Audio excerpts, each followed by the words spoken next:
She told me, she said, you don't want to treat anybody poorly because you're going to have to end up apologizing for your poor behavior towards her in particular. So be careful what comes out of your mouth. And if you can't say something kind, keep your mouth shut. Okay, one thing about burning bridges is you don't know when you're going to have to cross back over that bridge.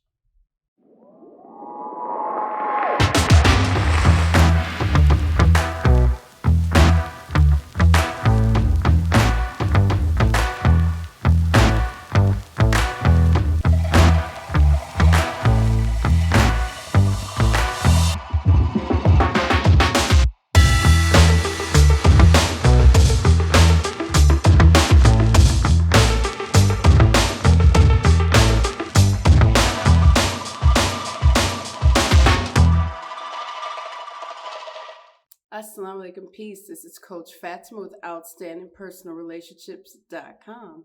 And in this video, I wanted to answer another question that I get often is, how do I personally not treat my co-wife poorly or have a bad attitude with my co-wife?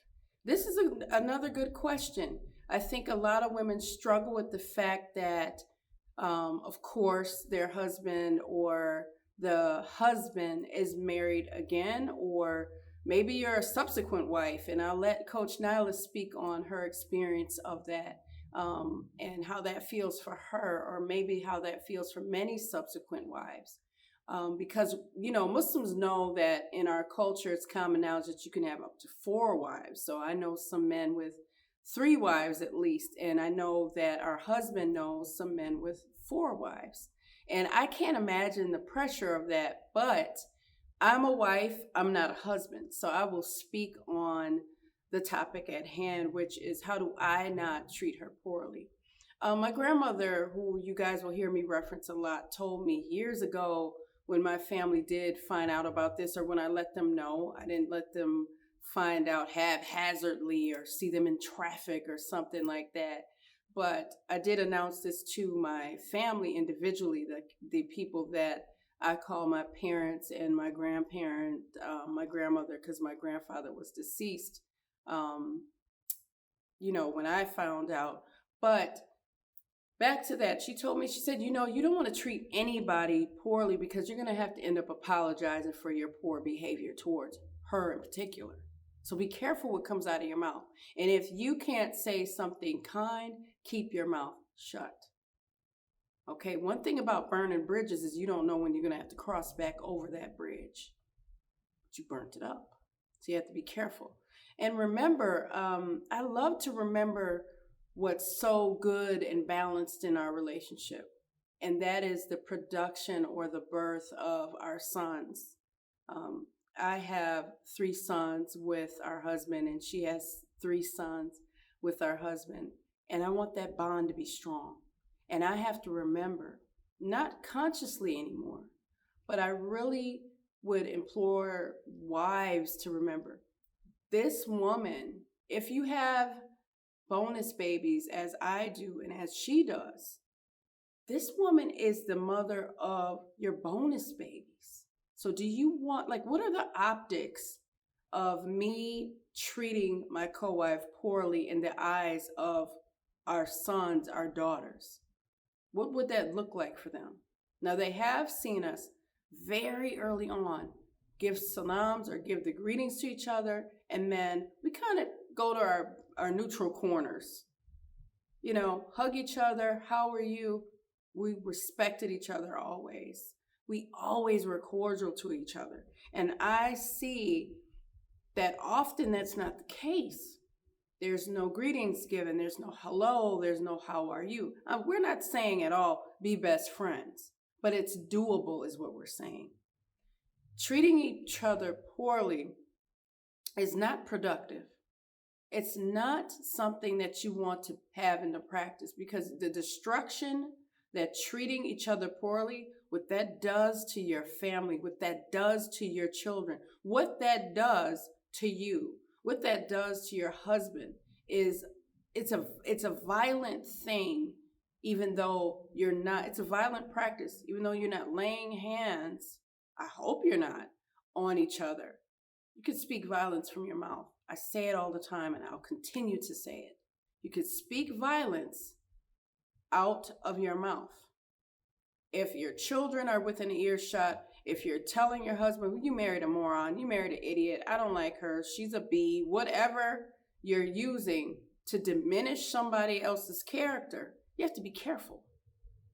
And I'm serious when I say it does damage. And sometimes the damage is irreversible. And let's say you have treated your co-wife poorly. Let's say you both have treated each other poorly.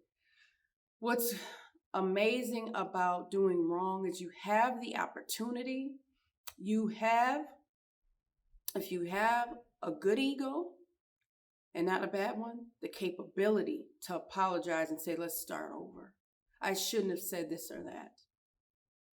I've told my co-wife, I didn't know you were really this happy of a person. And I'm sure she's not happy all the time. I know she's not happy all the time, but her presentation is incredible. She greets everyone with a smile. And I love that about her. So if I say she's smiley, she's a happy person, that's true. Anybody that has ever met her knows that to be a fact. But they also know maybe Fatimah's not a smiley, happy person. But there you go, comparing us. We're different. You know, I'll smile. I'll make a joke all the time. I laugh all the time. She and I laugh all the time.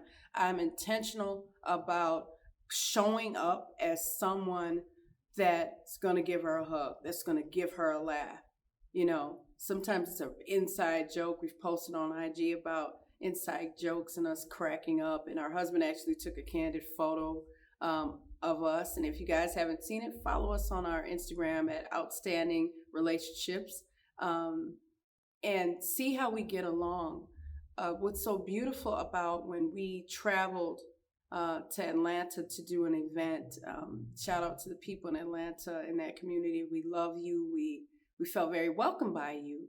And I thank you all for that. I met some beautiful sisters down there, and they welcomed us both. And it wasn't about them welcoming polygyny per se. It was about welcoming both of us as co-wives. And that felt so good because I don't wish for someone to treat me with good intention and then have ill intention toward my co-wife. There's no I in team. So when I'm with her, and if I see somebody speak to me and just kind of ignore her, I introduce her. This is my co-wife. It happened very recently at Eid. That's one of our celebrations in Islam that we go to, and that's one of 2 Eids that we have. A friend of mine was there. My friend hugged me, and a row behind me after prayer, my co-wife was like right directly behind me, and she came around. My co-wife came around to hug me, and then I introduced her to a very dear friend of mine at Eid, and my very dear friend hugged her. Why? She saw me do it. She said, if my friend is okay, I'm okay. Now, this friend I don't physically get to see often. We live on 2 different sides of the city. So, but we text and we DM each other as much as we can and check in on each other. So this was one of the times that we physically got to see each other. And that meant so much to me. But I find that if our friends and family see us interacting in a positive way, they tend to go, okay, they're okay. I'm going to be okay. I'm going to just sit back and say, how are you? To my co-wife. And I love that. But if people aren't ready, then they're not ready. That's not my issue. That's not my co-wife's issue. That's something within them that maybe they need to take time and work on. We've taken time and worked very hard on treating each other with respect for the role that the other one has, which is wife. This is not side chick. This is not side wife. That's not nothing on the side. There's no side. There's only main dishes, and she's one of them. Shout out to you, Coach Nyla. You know I love you, and you know what it is. But back to poor treatment. I don't treat her poorly. She doesn't treat me poorly, and we make sure that if somebody else treated us poorly outside of our family in that day, it's not gonna be us. We are intentional about being on great terms and being as close as we can be without being too much in each other's space. Like we give each other enough space to be individual wives, and then we come together and make sure that we see each other, and we always have laughs, kind words. If somebody talks about the other one, you can't, it's impossible. We shut it down. That's how it should be. Was it always just roses and just, just sugar and sweet? No, but it always was respectful. When we were in a room with each other, we greet each other, we hugged each other, we how are you? We updated each other a little bit here and there, and then we might have went to our neutral corners because I wasn't ready. And my grandmother told me to be quiet. So you don't say anything reckless, violent. Shut your mouth, and then when you have enough growth or when you're ready, then you speak. That's exactly what I did. So even with that, I wish I had spoken sooner because I would have had more time to have a good time with her. And I think there's more good times to be had. I can't wait to go to the movies and do different things and then work my friends in there too. So I spend time with them as well. But right now, when I'm with my friends, they will ask me, how are things going? Or I'm so proud of the work that you all are doing. You guys look great. There's no bad vibes. But you know why? Because there aren't any bad vibes with us. When we say we love each other, we respect each other, that's exactly what we mean. I've said it before. I'll say it again. I'll continue to say it. Whether the camera's on or off, we're going to love each other. We're going to participate in polygyny. We're going to grow together. We're going to grow as a family. We're going to support our husband. We're going to be that powerhouse that I know that we've grown to be. This is not something where we just fell out of bed one day and said, we're a powerhouse. No, we did our work. We took our knocks. We earned our stripes, and we're still learning. We're still growing. Growth doesn't stop.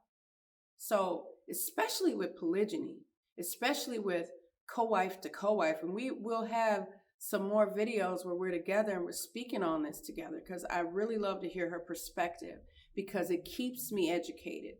It doesn't make me ignorant. It doesn't, because I found out people say ignorance is bliss. Not really. Ignorance is ignorance, and we want to make sure that we have information so that we can grow.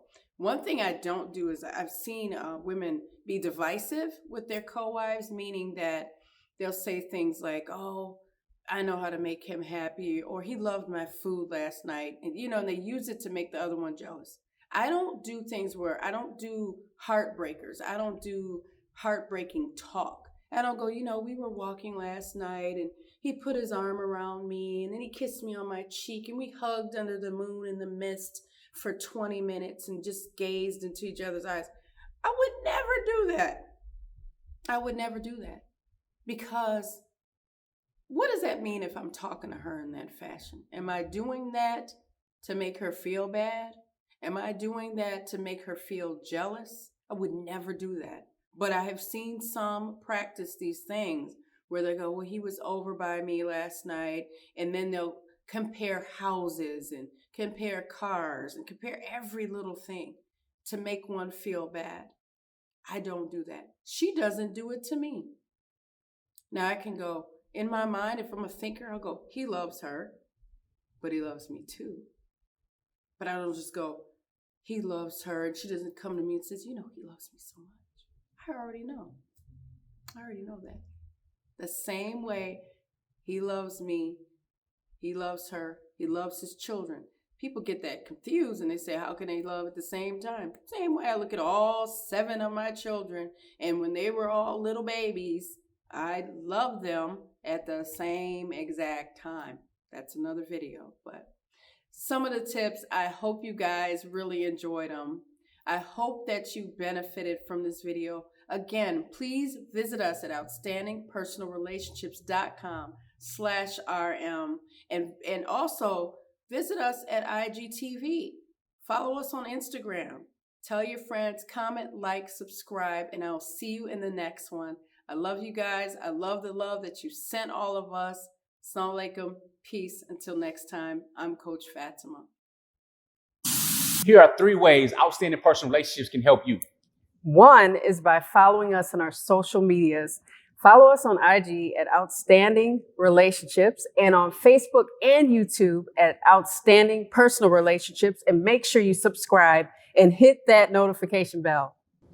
Number 2, make sure you head over to outstandingpersonalrelationships.com and subscribe to the email list. From there, you will get downloads as well as updates, any and all updates. And you also get an update on the release of our new book, Let's Talk Polygyny Uncensored.